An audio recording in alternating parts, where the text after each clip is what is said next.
Welcome back to the Toffee Blues, your source for all things Everton. I am Connor Williams, and we're back with another one of our end of season player reviews. This time it is on none other than Anthony Gordon, the star boy of Everton, the breakout star of this season. I think it's fair to say, really impressive youngster. There are bits of him that need improving, of course, but he's only 21. He can gain that over time, experience. But he's a really good footballer, local lad, plays with his heart. Had a bit of stick from the media, hasn't he, recently, since that Derby game. But an absolutely fantastic little player.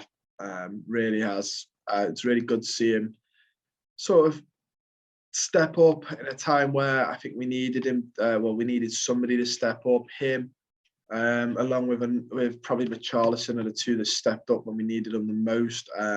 Maybe Iwobi as well. It'd be unfair not to count Iwobi. I think his transformation this season has been quite impressive. But for Anthony Gordon, he's played 25 games in the Premier League, subbed in for 10 of them, subbed out for 11, 2,285 minutes, 4 yellow cards, 4 goals, an XG of 4.8, 2 goals inside the box, 2 goals outside the box, right-footed goals, 3, left-footed 1.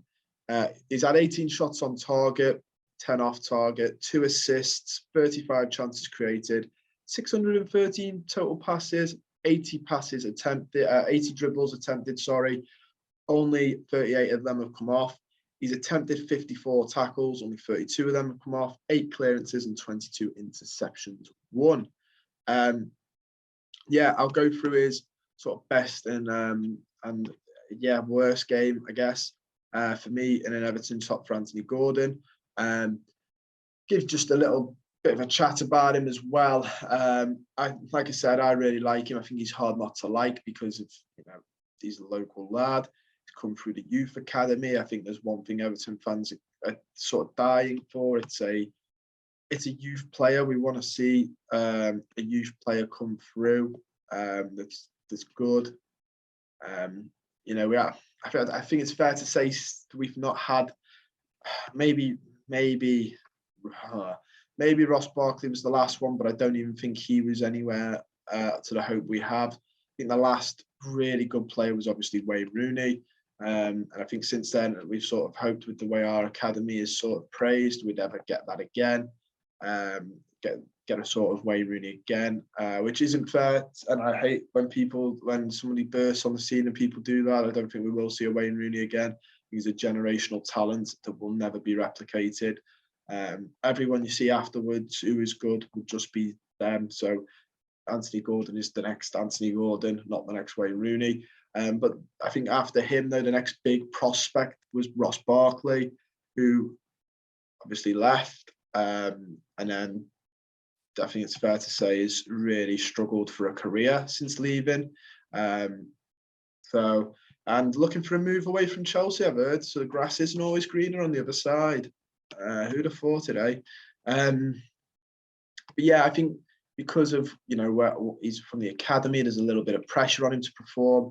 And he plays well. He plays really well. I think there are weaknesses to his game. I'll go through the weaknesses first, then we can end on a high. I think he's dead ball situations, corner. I don't think he should be a set piecer. I don't think he should be anywhere near our set pieces. I don't think he's very good, especially the corners. I don't think he's that yet. That can be practiced and that can be trained. I'm not saying he should never take a corner for us again. I think he needs to work on that though in the summer and in training, in pre-season. I think his crossing, his final end ball, end product could do with a little bit of cleaning as well. Whether that's going into the box like Damari Gray and a couple of other wingers do nowadays as inside forwards and get goals, or he stays as an out-and-out winger and he's got to learn how to cross the ball a little bit better. For me, some of the balls he has go well over everybody's head. Calvert-Lewin's good in the air, but he's not 8'10". He's going to struggle to get on the end of a couple of balls. That being said, there are some, and again, that's all stuff he can learn. That's not me saying he'll always be like that. You can learn those type of things. That being said, the praise, the stuff he does well. For me, he's got that. I have a feeling that it's something that players tend to only have, like, they lose it as they get older.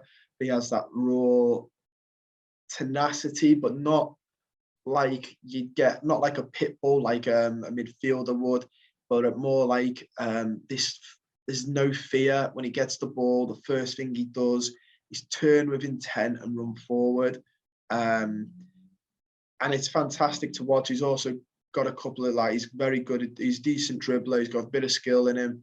But it's that intent. As soon as he gets the ball, he turns around and looks to drive and drive and drive and take on as many as he can to drive.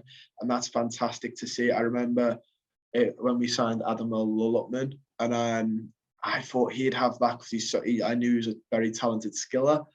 And it was the one thing Lupman lacked, and I don't know where he'd lost it. But I remember once he ran the whole length of the pitch the wrong way. And it annoyed me. And I don't know, I don't watch Lupman now, maybe that's come back. But it was like that sort of turn the right way and run. Even if you lose it, you're going to get it up the field, aren't you? And Gordon's got that. A couple of other young players I see as well, like Jeremy Doku for Rennes. He has it. He had it in the Euros last year for Belgium, which makes me think it might be a young players thing. But it's that sort of thing that you don't want him to grow out of. Obviously, as Anthony Gordon gets better, his dribbling will get better. His body might fill out a little bit more. Because I would say he's not the strongest lad, but in this day and age, when you hear so many like Gary Neville and Jamie Carragher who are hypocritical because they slate Richarlison and Gordon for it, but you hear them go, Harry Kane's clever because he draws a foul. Bear in mind, Harry Kane's a lot bigger than Anthony Gordon. And you know, Mo Salah draws a foul. In this day and age where drawing a foul is now seen as not the right thing to do, but is now just being accepted overall as something in football. Maybe he doesn't have to fill out as much, but he can do if he wanted to. That can change and stuff like that. But I hope he doesn't lose that intention of running with the ball, looking to make something happen, that hunger that a young lad has. Because it's really, the more I watch players now get older, the more invaluable it is because they seem to lose that. I don't know if it's caution, managers saying don't be so wild with the ball. I don't know if it's sort of as you get older, you start to think a little bit more about what you're doing. Maybe it is that. Maybe that's the problem. They think too much, possibly. But I hope he doesn't lose that. I think it's a really valuable skill that the young players have to do that.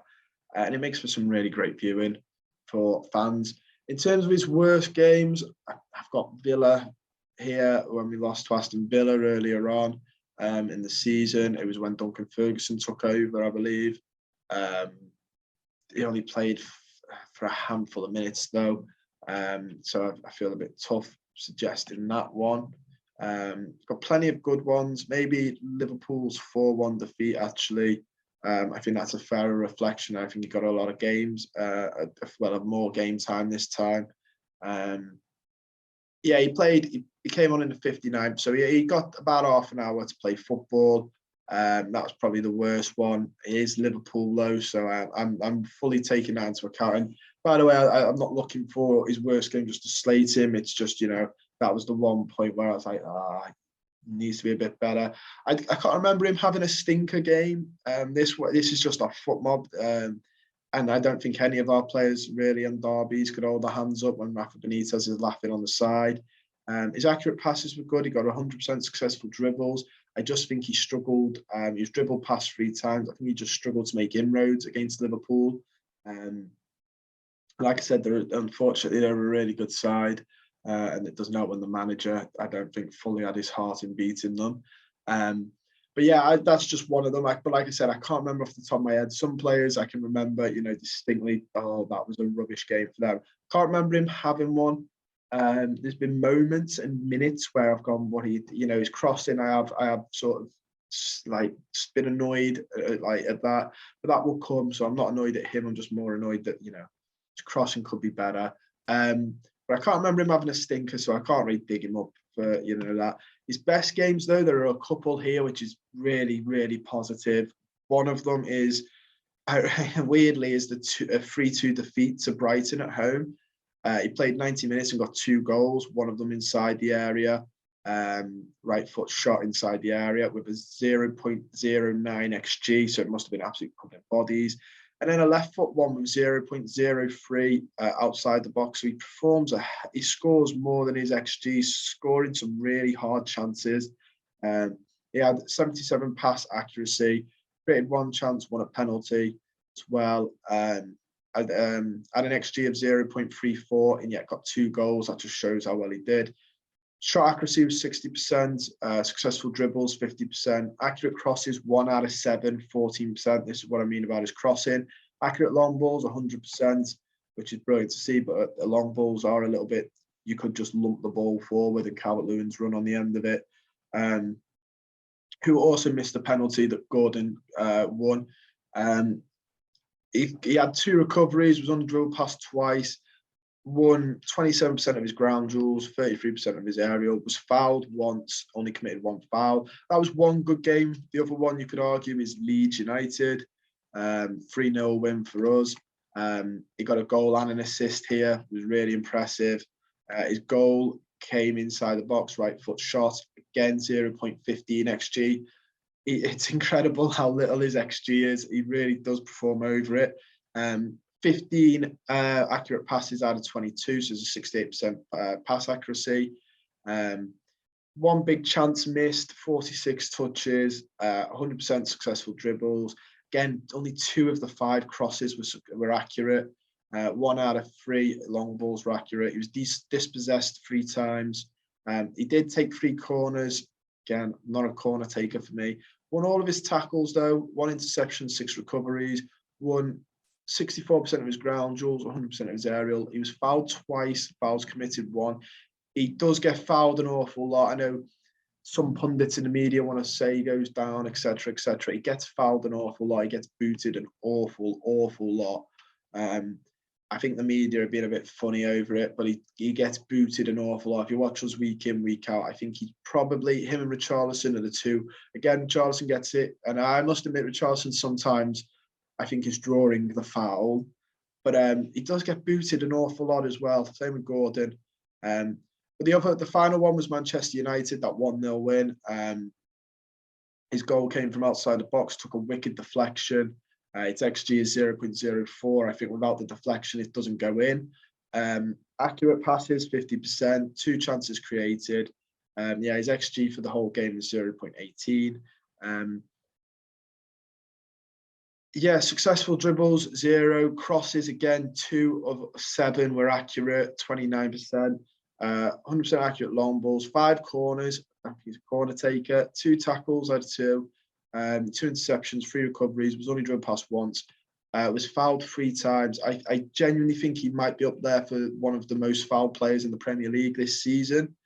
I'm almost certain of that. I can get it up now to double check if this app does do that, but I'm pretty certain he must be up there because he got kicked an awful lot last season. And you always see them bring it up for Wilfried Zaha. So I wonder if they do it on this. If they don't, I won't go looking for it. Just curious to see. They do fouls committed per 90, which weirdly is Ashley Barnes is up there as I guess he's an awkward forward, isn't he? No, I don't think they do, but there will be other sites that do it, and it might be worth looking out for because I think he might be one of the most fouled players in the Premier League this season. For me, just from watching it anyway, it certainly seems that way. I think Wilfried Zaha will be up there because he's always up there, isn't he? He's absolutely always up there. Zaha's another one gets absolutely booted, and I remember when he was younger, he got stick, didn't he, for going down too easily. But like a lot of these players that go down too easily do get booted an awful lot. So I think it's worth bearing in mind that there just seems to be a correlation there, doesn't there, between players who get kicked an awful lot and players that media, and I don't just mean like media as in the TV channels, I also mean media as in, the silly social media pages that seem to be able to stick their oar in betting companies that I think have forgotten that they're a betting company and are acting like a social media platform. Yeah, they always do it. They always mention players that have fouled quite a lot, and they go, "Oh, aren't they a diver? Aren't they a this? Aren't they a that?"